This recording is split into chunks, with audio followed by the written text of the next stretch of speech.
Me llamo Elena. Tengo 42 años. Trabajo como fotógrafa en un pequeño estudio de arquitectura en La Plata. Con Tomás llevamos 9 años juntos, de los cuales 7 estamos casados. No tenemos hijos en común, y, sinceramente, a veces pienso que eso fue incluso para bien. Porque un hijo, a veces, no es un puente entre las personas, sino solo otro espacio donde se puede perder la cercanía. Tomás tiene un hijo de su primer matrimonio, Lucas. Tiene 26 años. Nuestra relación nunca fue hostil, pero tampoco se puede llamar cálida. Vino un par de veces para las fiestas, intercambiamos palabras cordiales, hablamos del clima, de música, de cosas que no requerían atención real. Tomás se fue de viaje de trabajo, una semana en Córdoba. Algo relacionado con una licitación. Para la reconstrucción de un puente, trabajo con una empresa de ingeniería. Ya estoy acostumbrada a sus viajes. Siempre hace la maleta en 15 minutos, dice, no estés triste, será rápido, y me da un beso en la mejilla. No ha desaparecido de mi vida, pero a veces desaparece del espacio a mi lado. Como una sombra. Que ya no se posa junto a mí en la cama. El miércoles, cerca del mediodía, recibí un mensaje. Era de Lucas. Hola. Estoy pensando en pasar unos días por allí. Tengo una idea, quiero hacerle una sorpresa a papá. Si no te molesta, necesito tu ayuda. Me sorprendió un poco. Casi no nos comunicábamos directamente, así que leí el mensaje varias veces. Pero, al fin y al cabo, no había ninguna razón para negarme. Respondí brevemente, de acuerdo. ¿Cuándo pensás venir? Llegó el viernes. Yo acababa de volver del supermercado, tenía las manos ocupadas con las bolsas cuando se abrió la puerta. Lucas entró con una sonrisa algo incómoda, esa que recordaba, pero se veía distinto. El pelo más corto, la mirada más directa. Llevaba una camisa gris oscura sencilla, una chaqueta liviana y zapatillas. En las manos traía una caja con pastelitos de esa misma pastelería de donde Tomás solía traer postres, cuando todavía teníamos noches espontáneas. Hola, dijo él. Pensé que con algo dulce sería más fácil empezar. ¿Y yo? Pensé que lo hiciste a propósito, eligiendo presosamente estos pastelitos, respondí, dejando las bolsas sobre la mesa. Tal vez, sonrió. Intuición, nos sentamos en la cocina. Hice té. Los pastelitos eran de almendra con crema. De limón, los mismos que Tomás y yo comíamos en esos días en que aún compartíamos algo más que el refrigerador. ¿Papá no sospecha nada?, preguntó Lucas, mirando su taza. No, a veces pienso que hace tiempo que no sospecha nada, respondí, y luego añadí de inmediato. Me refiero, no sobre vos. Sobre nosotros en general. Él asintió, sin preguntar más. Y en ese silencio entre nosotros no hubo incomodidad. Por primera vez, no era un vacío, sino un espacio donde cada uno pensaba algo, pero sin apuro por decirlo. Encontré su vieja guitarra en el garaje, dijo. Está algo reseca, pero aún vive. Pensaba restaurarla. ¿Lo hacemos juntos? Su voz era serena, algo cautelosa. Y noté, por primera vez él buscaba una acción compartida. No una formalidad, no una ayuda cortés, sino verdadera participación. Me pareció inesperadamente cálido, de acuerdo. Y yo, quizás, prepare para él un fotolibro. Tengo viejas fotos guardadas en la nube. Entonces, ¿somos cómplices ahora? Sonrió, esta vez con más seguridad, asentí, también sonriendo. Aquella noche todo seguía siendo sencillo. Pero algo en mí ya se había movido, no para siempre, no demasiado profundo, pero lo suficiente para que empezara a notar, esta historia, tal vez, no será solo sobre una guitarra y unas fotos. Más tarde, esa misma noche, nos sentamos a la mesa de la cocina con la guitarra de Tomás entre nosotros. Coloqué un periódico viejo como protección para no dañar la mesa, y Lucas organizó las herramientas con una paciencia serena que recordaba más a un artesano que al hijo de un ingeniero. Trabajaba en silencio, observando de vez en cuando el cuerpo agrietado de la guitarra, como si tratara de entender no solo cómo repararla, sino también qué le había pasado con los años. Yo, mientras tanto, estaba sentada con la computadora portátil, revisando las fotos antiguas guardadas en la nube, eligiendo aquellas que podrían formar parte del futuro fotolibro, momentos en los que Tomás todavía era otro, sonriente, atento, sincero. Era extraño comprender cuánto se había perdido entre aquellas imágenes y el presente. El silencio entre Lucas y yo no se sentía vacío. Al contrario, se iba llenando poco a poco con la tarea compartida, con observaciones pequeñas, con sonrisas cautelosas. Me trajo una taza de té, sin preguntarme, simplemente notó que llevaba mucho rato frente a la pantalla y realizó un gesto que, en otras circunstancias, habría parecido demasiado íntimo. Pero allí, en la penumbra de la cocina, mientras sonaba un viejo disco de jazz con improvisaciones suaves, parecía completamente adecuado. Hace tiempo que nadie tiene días así con él, ¿no? Preguntó de repente, sin apartar la vista. De la guitarra. Días en los que alguien piensa en él no por costumbre, sino con atención, no sabía qué responder. Sus palabras no eran un reproche, pero me recordaron lo que yo misma había sentido desde hacía tiempo, aunque nunca lo había dicho en voz alta. Tomás y yo vivíamos juntos, pero hacía mucho que no estábamos juntos. Elegí mis palabras con cuidado, intentando no dejar escapar ningún tono innecesario. No siempre es fácil seguir siendo atento cuando todo se extiende por años. Lucas se detuvo un instante, luego asintió, como si aceptara la respuesta, aunque quizás tenía otra opinión. Estábamos sin prisa. El tiempo se estiraba como las cuerdas mojadas que él quitaba cuidadosamente de la guitarra. Sus manos se movían con seguridad, con precisión. Había algo reconfortante en eso. Observaba y, de pronto, sentí curiosidad. ¿Quién es esta persona que tengo enfrente? No solo el hijo de mi esposo, no solo alguien que a veces envía saludos corteses. ¿Tocas seguido?, pregunté, para romper el silencio que comenzaba a hacerse pesado, no tanto como quisiera. Pero a veces la música es lo único que podés sostener cuando todo lo demás se desmorona, respondió sin levantar los ojos. No fue una frase banal, y por alguna razón, quedó resonando dentro de mí. Sentí que algo entre nosotros estaba cambiando, sin brusquedad, sin señales obvias, pero con certeza. Las miradas se alargaban, las sonrisas se volvían más cálidas, las conversaciones menos formales. Y cuando nuestras manos se tocaron por accidente, al pasar leyó las cuerdas nuevas, ambos mantuvimos el contacto una fracción de segundo más de lo necesario. Él no dijo nada. Yo tampoco. Pero algo en el aire ya era distinto. A la noche siguiente, cuando volvimos a estar en la cocina, él reparando la guitarra, yo recortando páginas para el fotolibro, algo en el aire comenzó a densificarse, como si el espacio entre nosotros ya no fuera neutral. Lucas trabajaba en silencio, concentrado, a veces tarareando por lo bajo una frase de alguna vieja canción latinoamericana. Me parecía conocida, pero no lograba recordar ni el nombre ni el intérprete. Ese momento era casi tranquilo, si no fuera por los pequeños detalles que lentamente alteraban el ritmo habitual, sus miradas, que se quedaban en mí un poco más de lo necesario, su presencia silenciosa en la habitación, que de pronto empezaba a parecer demasiado estrecha. Sentí su mirada cuando apoyé la taza sobre la mesa, e hice como si no me diera cuenta, aunque cada nervio de mi cuerpo reaccionó a esa observación silenciosa. No era una mirada agresiva, pero había en ella demasiada atención, demasiado silencio, que se sentía más fuerte que cualquier palabra. Era ese tipo de mirada que deja huella en la piel, incluso sin tocarla. Cuando me levanté para tirarlos recortes de papel al cesto y pasé junto a él, mi mano rozó su hombro por accidente. Me disculpé enseguida, pero no pude evitar notar que no se apartó. Al contrario, mantuvo la mirada, casi imperceptiblemente, pero lo suficiente para que mi corazón se encogiera. Y no fue por miedo, fue por la conciencia de que habíamos cruzado un límite. Se quedó en la cocina incluso cuando ya había apagado la luz del living y me fui al dormitorio.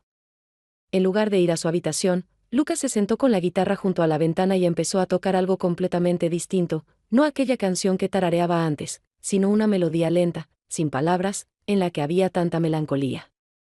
Tranquila que me costaba respirar. Estaba acostada en la cama con un libro en las manos, más para ocuparlas que para leer, y escuchaba los sonidos que venían del living.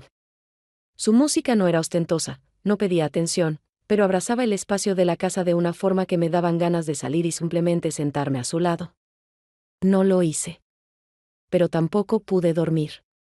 Me daba vueltas en la cama, la frazada parecía demasiado pesada, la almohada, incómoda, el cuerpo, inquieto. Esa noche sentí por primera vez que no sabía qué hacer con mis propios ojos cuando lo miraba.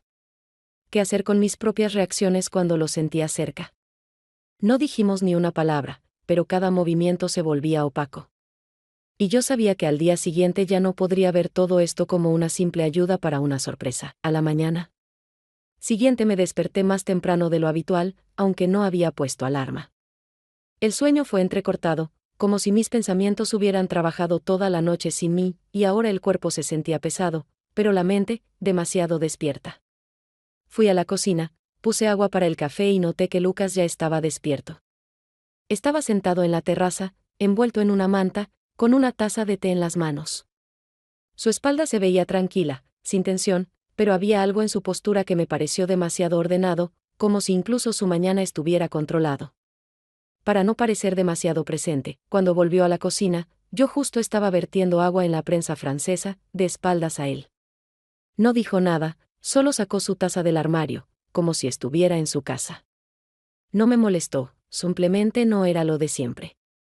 Sus movimientos eran demasiado cautelosos, y no sabía si era respeto por mi espacio, o un intento de no llamarla atención sobre lo que ocurría entre nosotros sin ser dicho. Después del desayuno, recordé que tenía que actualizar la foto de perfil para el sitio web corporativo. Me lo venían recordando desde la semana pasada, pero lo había estado postergando, porque cada intento de tomar una nueva foto terminaba en eliminar todo, no me reconocía en ninguna imagen. Tras unos minutos de dudas, finalmente pregunté: ¿podés sacarme algunas fotos? Algo simple, un retrato para el sitio. Tu celular tiene buena cámara, ¿no? Él asintió sin hacer preguntas, y tomó el teléfono con la seguridad de alguien que no solo fotografía, sino que ve. Salimos al patio. La luz era suave, difusa, después de la lluvia nocturna, el aire se había vuelto más claro. Yo me paré junto al hilo, tratando de no enfocarme en su mirada cuando me observaba a través del lente. No intente sonreír. No es una publicidad, dijo con calma, pero con esa entonación que te obliga a detenerte. No sé hacerlo de otra forma, respondí. Mirando hacia un lado, él bajó la cámara, se acercó un poco más y, ya sin sonrisa, con seriedad pero suavemente, dijo: sos hermosa. Pero la verdadera voz es sin filtros. Con el cansancio en los ojos, sus palabras me tocaron de una forma inesperadamente precisa. No me ofendí, pero algo dentro de mí se movió, porque sonaban verdaderas. Hacía mucho que no veía en el espejo nada más que costumbre, el maquillaje matinal, el peinado hecho por rutina, la ropa elegida por comodidad y no por deseo. Hacía tiempo que no era alguien a quien miraban con interés, no por deber o por costumbre. Cuando volvimos a la cocina, Lucas me envió algunas de las fotos. Las abrí sin muchas expectativas y me quedé paralizada. La imagen era sencilla, pero me reconocí, no en la que veo cada día, sino en la que aún no ha perdido del todo la capacidad de estar viva. Y eso me dio miedo, porque no era la mirada con la que Tomás me observa últimamente. Y no recordaba cuándo fue la última vez que me miró realmente. La noche fue tranquila.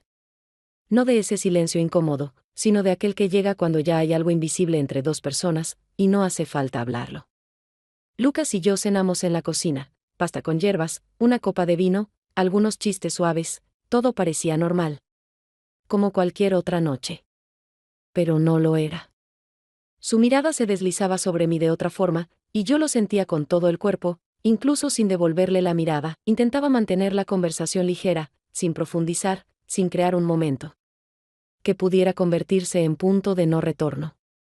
Pero con cada minuto esa noche se sentía más como una situación que ya no estaba bajo mi control. Era ella la que nos arrastraba. Recogimos la mesa con lentitud. Puse la pava al fuego, él sacó una tableta de chocolate negro, la rompió por la mitad y colocó los trozos entre nosotros sobre la mesa. Nos sentamos uno frente al otro, y sentí que el tiempo se detenía, no por magia, sino porque ambos esperábamos algo, sin nombrarlo. Acá se está bien, dijo en voz baja, mirando por la ventana. De una forma humana. Sin todo ese ruido que normalmente no deja pensar, asentí, sin saber qué responder. En lugar de continuar el tema, se quedó callado, y ese silencio pesaba más que cualquier conversación. Se levantó, dio unos pasos hacia la guitarra en el rincón, tocó una cuerda, un solo sonido, y todo se volvió más nítido. No sé qué hacer con esto, dijo sin mirarme, pero ya no puedo seguir fingiendo que no pasa nada. Inhalé profundamente, como si me preparara para responder, pero no llegaron palabras. Me faltaban claridad y coraje para decir algo con certeza. Se volvió hacia mí, se acercó, y no fue repentino ni brusco, Me miró como quien lleva tiempo deseando tocar, pero aún no se lo permitía. Entonces se inclinó y sus labios rozaron los míos, suave, atento, sin presionar. No me aparté. Tampoco respondí. Solo me quedé como estaba, con los ojos abiertos y la respiración suspendida. Cuando se alejó, nos miramos unos segundos más. Esperaba que dijera algo, pero permaneció en silencio. Luego se fue a su habitación, sin dramatismo, sin decisiones, sin planes. Solo se fue, dejando en la cocina una noche que ya nunca sería común, y yo me quedé de pie, junto a la pava que aún no hervía, comprendiendo que el silencio después de eso es más estruendoso que cualquier confesión. El cumpleaños de Tomás cayó en sábado. Normalmente ese día organizábamos algo sencillo, una cena, algunos amigos, copas de vino, viejas bromas que habían perdido sabor pero conservaban la forma. Esta vez, no lograba recomponerme. Preparaba la mesa de manera automática, mis movimientos eran cuidadosos, pero se sentían como si estuviera detrás de un vidrio. Lucas ayudaba en silencio, evitábamos mirarnos.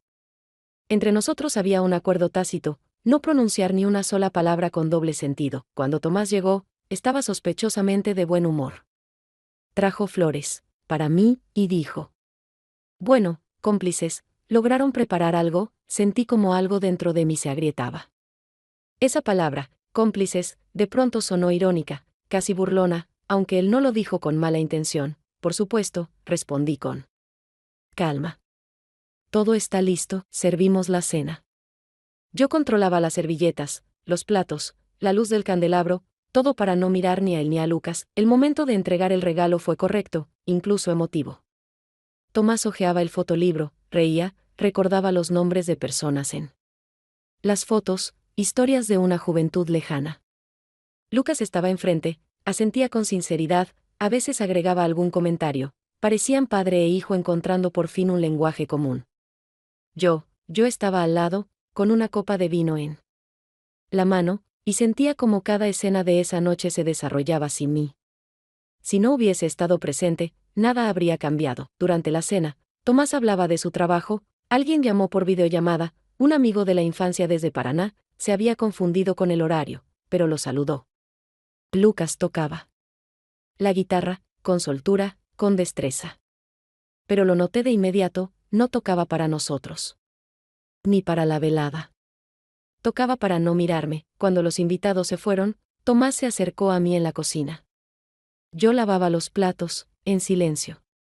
Se paró a mi lado, como si quisiera ayudar. Gracias, dijo. Creo que ha sido mi mejor cumpleaños en años, asentí. No pude responder. En su voz había algo, no entusiasmo, no gratitud, sino algo parecido a una ternura confundida. Como alguien que no termina de entender qué pasa, pero desea profundamente que todo siga igual. Vos, cambiaste. No me di cuenta enseguida. Pero hace días que siento que entre nosotros, algo se movió, ¿no? Respondí. Él puso una mano sobre mi hombro. Quiero creer que es solo cansancio. Que no es nada serio. Pero, su voz se quebró. Decime, ¿esto sigue siendo nuestro hogar? Su pregunta no fue un ultimátum. Fue más bien un diagnóstico. Una súplica final de no desaparecer. Quise decir algo que le diera suelo firme. Pero no tenía nada sólido en mí. Solo cansancio, silencio y la sensación de que ya era tarde. Para volver al punto donde aún podía decir, sí, él retiró la mano de mi hombro. ¿Sabes? Escucho mejor el silencio que las palabras. Porque ya no me mentís. Pero tampoco me retenés. Y eso es lo más aterrador. Se fue, sin portazos. Sin romper nada. Pero con su salida de la cocina, de pronto, el aire en la casa se volvió más escaso. Y la verdad, más presente. Al día siguiente de la cena, mientras colocaba los platos en el escurridor, uno se me resbaló de las manos y cayó al suelo. No fue un gesto dramático, no hubo nada deliberado o demostrativo en ello, simplemente. Los dedos no lograron sostener la cerámica, y se rompió con un sonido sordo en grandes pedazos. Me quedé quieta, mirando los fragmentos, sin sentir sorpresa ni enojo, solo vacío, como si todo lo que había estado ocurriendo dentro de mí en los últimos días ahora se hubiera manifestado afuera en forma de este accidente banal. Tomás llegó al oír el ruido, se paró a mi lado, miró el suelo y sin apartar la vista de los restos, dijo con absoluta calma, no pasa nada. A veces las cosas simplemente se rompen. Su voz era serena, como si hablara de algo cotidiano, y en eso había una cierta sinceridad que antes siempre me tranquilizaba. Pero esta vez, me pareció que esas palabras tenían dos capas, una evidente y otra que se filtraba bajo la piel, aunque él no dijera nada más. Noté que mi cuerpo reaccionó más rápido que mi mente, los hombros se tensaron, los dedos se cerraron en puños, la respiración se detuvo. Sentí como si él no solo hubiera visto que el plato se quebró, sino que realmente había percibido mi grieta interna, la que yo intentaba esconder. Me agaché, empecé a recoger los pedazos, y sentí como él se quedaba un momento más de pie detrás de mí, antes de decir en voz baja, ¿es por algo? No levanté la cabeza, no respondí de inmediato. Fingí no haber escuchado. Esa pregunta quedó suspendida en el aire, sin presionar, pero sin desaparecer. Él no la repitió. Y ese silencio fue más pesado que cualquier reproche. Más tarde, mientras estábamos sentados en el living, lo miré a la cara y por primera vez en mucho tiempo vi en él no el cansancio, no la concentración habitual, sino desorientación. Como si supiera que algo había cambiado, pero no entendiera dónde empezó. Trataba de contarme sobre un nuevo proyecto que se estaba gestando en la oficina, sobre las dificultades para aprobar el presupuesto, pero su voz era apagada, sus palabras dispersas, como aquel plato. Yo estaba allí, escuchando, asintiendo de vez en cuando, pero casi no entendía lo que decía. En mi mente solo había silencio, fragmentos y una frase que no lograba soltar. A veces las cosas simplemente se rompen. Cuando terminó de hablar, simplemente dije que me iría a dormir más temprano, que había sido un día agotador. Él asintió, no preguntó nada. Y por primera vez sentí que ya no intentaba alcanzarme, ni física ni emocionalmente. Como alguien que intuye que algo se rompió cerca, y no sabe si vale la pena juntar los pedazos. Unos días después de aquella cena fui al centro a recoger el fotolibro impreso para Tomás. La imprenta estaba cerca de un parque donde suele haber muchos estudiantes, vendedores de café para llevar y músicos que tocan algo en vivo sentados en los bancos. El día estaba brillante, cálido, como si nada pudiera arruinarlo. Pero al salir de la imprenta, sosteniendo el paquete contra el pecho, mi mirada captó una silueta conocida entre la multitud. Lucas estaba junto a una de las cafeterías al aire libre, su camisa ligeramente desabotonada, la mano apoyada en el respaldo de la silla de una chica que tenía enfrente. Ella se veía joven, con esa luz natural en los ojos que solo existe cuando aún no te han cansado las desconfianzas. Se reían, fuerte, con sinceridad, se tomaban de las manos, se inclinaban el uno hacia el otro con esa complicidad que solo existe cuando es bueno no solo estar juntos, sino simplemente estar cerca. Me detuve a pocos pasos, no porque quisiera espiar, sino porque mi cuerpo de pronto perdió el impulso de avanzar. No era una escena que tuviera por qué doler, él era adulto, libre, no me había prometido nada, no me exigía nada. Pero la sensación que surgió en mí no se parecía a los celos. Era una pérdida silenciosa, casi fría, de una ilusión, como si ese espacio suave entre nosotros, el que yo había guardado dentro los últimos días, en realidad nunca hubiera existido. O existía solo para mí. Me di la vuelta y caminé rápido hacia el auto, sin mirar atrás, sin analizar nada, pero en mi cabeza resonaban su sonrisa, los movimientos de ella, el sonido de sus risas. Cuando llegué a casa, Lucas ya estaba allí. Se comportaba con calma, con cortesía, como siempre. Preguntó si todo había salido bien con la impresión, dijo que ayudaría a envolver el libro. No hubo ni una sola señal de que hubiera notado mi mirada esa mañana, ni de que algo en absoluto hubiera pasado. Y justamente eso me irritaba de una forma inexplicable. Su indiferencia no era grosera, sino como si estuviera medida, como si ya hubiera tomado una decisión y no hubiera necesidad de decir nada. Intenté responderle con la misma calma, con esa amabilidad distante, pero me sentía completamente desprotegida, no porque él hubiera hecho algo malo, sino porque yo misma me había permitido creer que entre nosotros podía haber algo verdadero. Su presencia en la habitación ya no me abrigaba. Me oprimía. Esa noche estuve mucho tiempo acostada, volviendo una y otra vez a aquella escena en la cafetería, y por primera vez no pensé en él, sino en mí.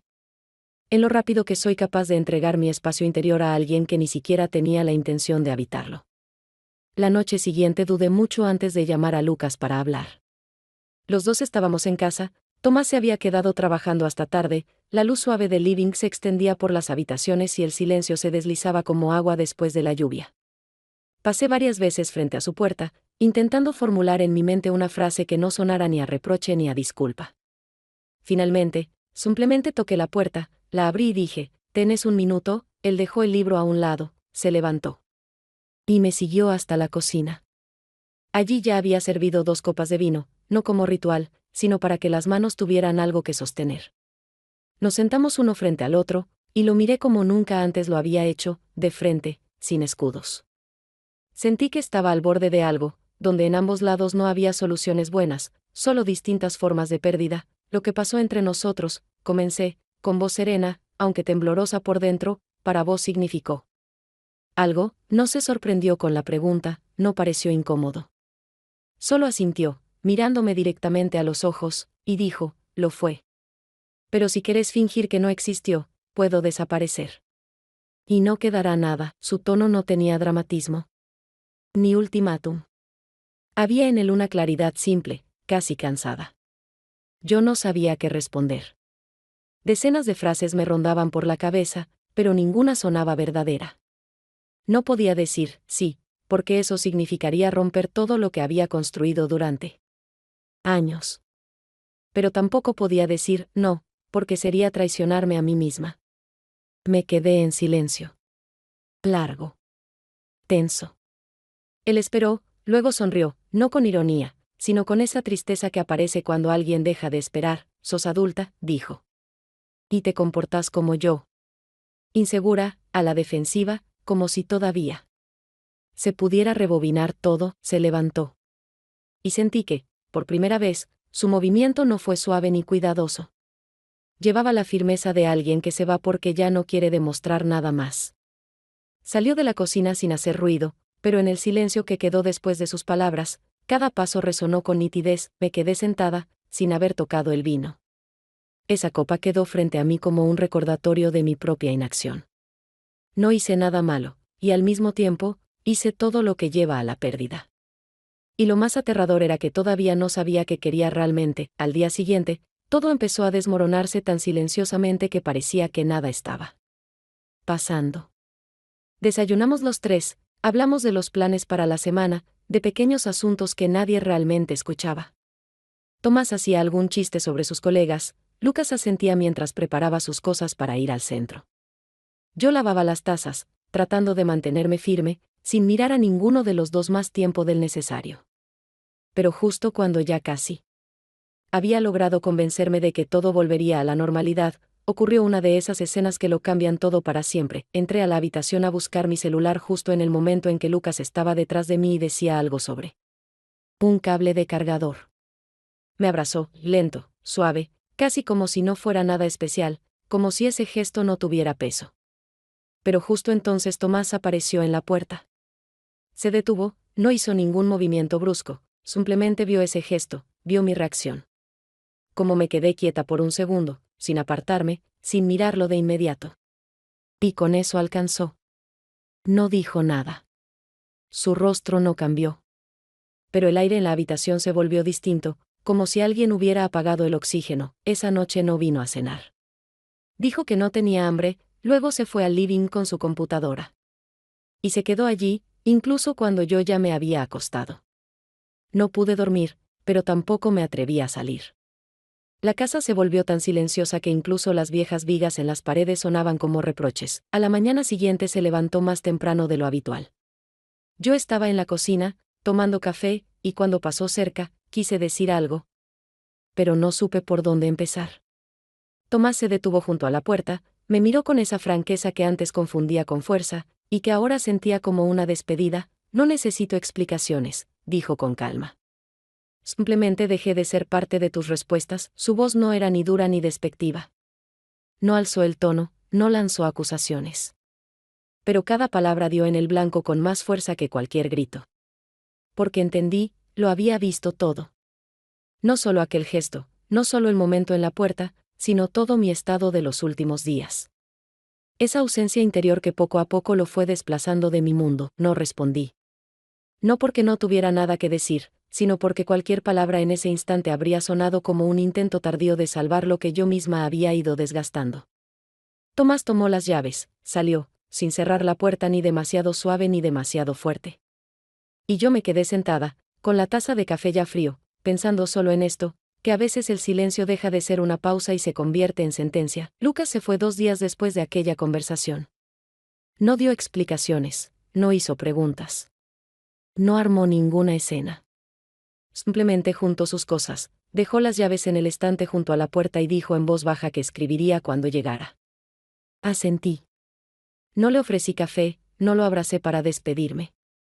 Entre nosotros quedó solo el silencio, en el que no había lugar para el arrepentimiento, solo para la comprensión de que habíamos llegado a un punto sin retorno. Tomás no habló sobre lo que había pasado. No preguntó ni intentó llevarme a una conversación. Solo se volvió otro, no frío, no cruel, sino como alguien que ha sido borrado por quien ya no espera respuestas. Sus gestos seguían siendo los mismos de siempre, doblaba su ropa, preparaba el café en la prensa francesa. Leía el diario por las noches. Pero en todo eso ya no estábamos nosotros. Solo quedaba una presencia que no necesitaba participación, ya no preguntaba cómo había sido mi día. No se asomaba a mi habitación sin motivo, no me tocaba por las noches. Vivíamos uno al lado del otro como personas que han olvidado por qué viven juntas, pero aún no han aprendido a vivir separadas. No dolía.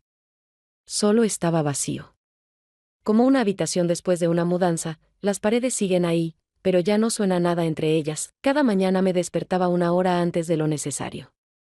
Preparaba café, me sentaba junto a la ventana y miraba el jardín, que ya no alegraba, pero tampoco molestaba. Observaba cómo cambiaba la luz, cómo paseaban los gatos de los vecinos, cómo el viento movía los mismos arbustos que Tomás había plantado hace años. Y en esa imagen no había tragedia, ni muebles rotos, ni gritos, ni lágrimas. Solo una serena y terca conciencia, no pasó nada, y sin embargo, todo se había quemado. La gente imagina el final como algo ruidoso, como un trueno, una ruptura, una huida. Pero en mi caso fue el silencio. No el silencio como ausencia de palabras, sino el silencio como estado, como consecuencia, como sombra que se posa sobre todo. Y cuando volvía mentalmente al principio, no lograba recordar en qué momento exacto algo empezó a ir mal. Pero sentía con total claridad el momento en que ya no podía detenerse. Después de que Lucas se fue, nada cambió en la casa. Su habitación estaba ordenada, la puerta entreabierta, como si aún fuera a volver por algo olvidado. Pero yo sabía, no volvería. Al menos no aquí. No a esta casa, donde los tres habíamos vivido unos días en papeles que ya no nos correspondían. Tomás no preguntó cuándo se había ido Lucas. Y yo no lo dije. Ambos lo sabíamos. Su silencio no era enojo ni indiferencia, era más bien el cansancio de alguien que comprendió que se volvió un extraño dentro de la historia interna de otra persona. Seguíamos viviendo uno al lado del otro. Desayunábamos, guardábamos silencio, cumplíamos nuestras funciones. Pero el aire en la casa se había secado, como un árbol viejo, que aún se sostiene, pero ya no florece. Veía a Tomás ordenar sus cosas en los estantes, leer, preparar café, lavar su taza. Todo igual. Pero ya no para nosotros. Solo, para él, y yo no era una víctima. Ni una culpable. Solo me permití girar la cabeza hacia donde alguien me miraba como si realmente me viera. Y eso fue suficiente para que todo cambiara. Me despertaba temprano, antes de lo necesario. No porque no pudiera dormir, simplemente, en el silencio de la mañana, se respiraba mejor. Me sentaba con una taza en la galería y observaba cómo la luz se deslizaba lentamente por el jardín. Las hojas ya amarilleaban. Los gatos de los vecinos seguían la misma ruta. A veces me parecía que esta casa respiraba mejor sin gente. No le escribí a Lucas. Y él no me escribió a mí. No porque nos hubiéramos despreciado, sino porque ambos entendimos, si tocábamos eso una vez más, no se rompería lo que fue, sino lo que nos permitió irnos en silencio. Y eso ya era un regalo en sí mismo. Con Tomás ya no intentábamos hablar de nosotros.